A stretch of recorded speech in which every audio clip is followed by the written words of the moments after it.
సరస్వతి సేవాశ్రమము. దాంట్లో ఒక తాతగారు ఉండేవాళ్ళు. ఆ తాతగారి దగ్గరికి ఈయన శశికుమార్ అనే ఫోటో స్టూడియో గవర్నమెంట్ ఎంప్లాయ్ అని వచ్చేవాడు. వచ్చి వాళ్ళ మేనకోడలు లావణ్య కేర్ టేకర్ లా సెకండరీ చదువుతుంది. దాన్ని హాస్టల్లో కేర్ టేకర్ గా అంటే జాయిన్ చేపించడానికి వచ్చారు. తర్వాత వాళ్ళ వైఫ్ ఫణిశ్రీ అనే ఆమె వార్డెన్ గా జాయిన్ చేపించడానికి వచ్చారు.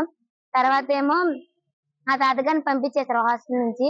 పంపించేసిన తర్వాత ఆయన వచ్చేసేసి అక్కడే ఉండిపోవడము, స్మోకింగ్ చేయడము, ఫోటో స్టూడియో అని చెప్పి నమ్మించడము, చిన్న పిల్లల్ని తీసుకెళ్లి బాపట్ల సైడ్ తీసుకెళ్లి ఒక బాయ్స్ హాస్టల్ తీసుకెళ్లి రూమ్ తీసుకొని పాడు చేయడము బలవంతంగా. వద్దు వద్దు అన్న చేతులు కట్టేసి మరి చేస్తున్నాడు. ఒప్పుకుంటేనేమో అలాగ అంటున్నాడు. ఒప్పుకోపోతేనేమో అదే చెంప మీద కొట్టేసేసి జుట్టు పీకేసేసి ఈడ్చుకొచ్చి మొక్కల దండ వేపిస్తున్నాడు నైట్. చిన్న చిన్న విషయాలకు కూడా సీరియస్ అయిపోతున్నాడు. ఏంటో మళ్ళీ ఏంటో మీ బాయ్ ఫ్రెండ్స్ ఉంటే చెప్పండి, అక్కడ తిప్పుతాను ఇక్కడ తిప్పుతాను, ఎదురుకున్న అపార్ట్మెంట్ లో రూమ్లు ఇస్తాను, ఆ రూమ్ లో పంపిస్తే ఈ రూమ్ లో పంపిస్తాను, పోలీసు వాళ్ళతో నేను మాట్లాడి చుట్టూరు కాపలా పెట్టిస్తాను, ఇష్టం ఉంటే చెప్పండి ఇదని చెప్పి అంటున్నాడు సార్. చాలా మిస్బిహేవియర్ గా చేస్తున్నాడు సార్. శశికుమార్ హాస్టల్ లో వెరిఫైర్ సార్.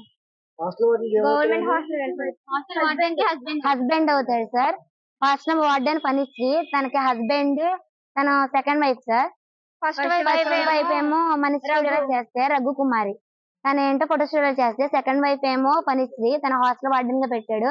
వాళ్ళ హస్బెండ్ ఏంటో శశికుమార్, కేర్ టేకర్ అంటే లావణ్య వాళ్ళ మేనకోడలు సార్. వాళ్ళ కింద పనిచేసే జ్యోతి ఏంటో మాయ మాటలు చెప్పి తీసుకెళ్ళింది సార్. వాళ్ళ అక్క ఏంటో ఇక్కడ ఐస్ చేస్తా ఉంటాయి సార్ పిల్లల్ని. బాపట్ల తీసుకెళ్లాడు సార్.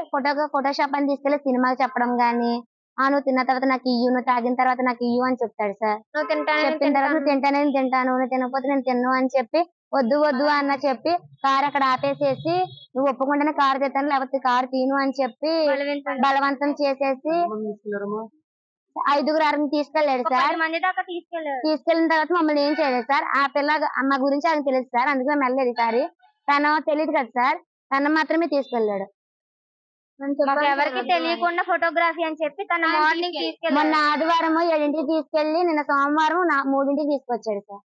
ఈవినింగ్ వచ్చింది సార్.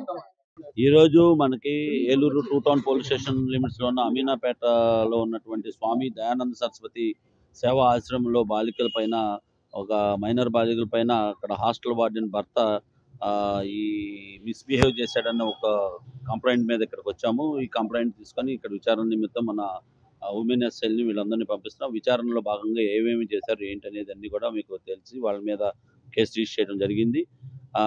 మేము ముద్దాయిల్ని పట్టుకోవడానికి కూడా ప్రయత్నం చేస్తున్నాము. దర్యాప్తులో భాగంగా అన్ని విషయాలు కూడా మీకు త్వరలో తెలియపరుస్తాం. అది ఇప్పటి వరకు అయితే మనకు వచ్చిన ఫిర్యాదు ప్రకారం 3 ఫిర్యాదుకు వచ్చింది. ఇంకా ఏమన్నా ఎంతమంది ఉన్నారు ఏంటనేది ఇప్పుడు మా విచారణలో చేస్తుంది.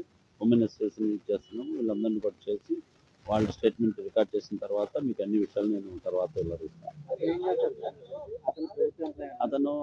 అతను ఏంటంటే ఈ ఫోటో షాపింగ్ నేర్పిస్తాననే ఉద్దేశంతో వీళ్ళకి తీసుకున్న హాస్టల్ వార్డెన్ యొక్క భర్త సరే నమ్మకంతో వాళ్ళు వెళ్ళడంతో ఆ మైనర్ బాలికల పైన మిస్బిహేవ్ చేశాడని అభియోగం.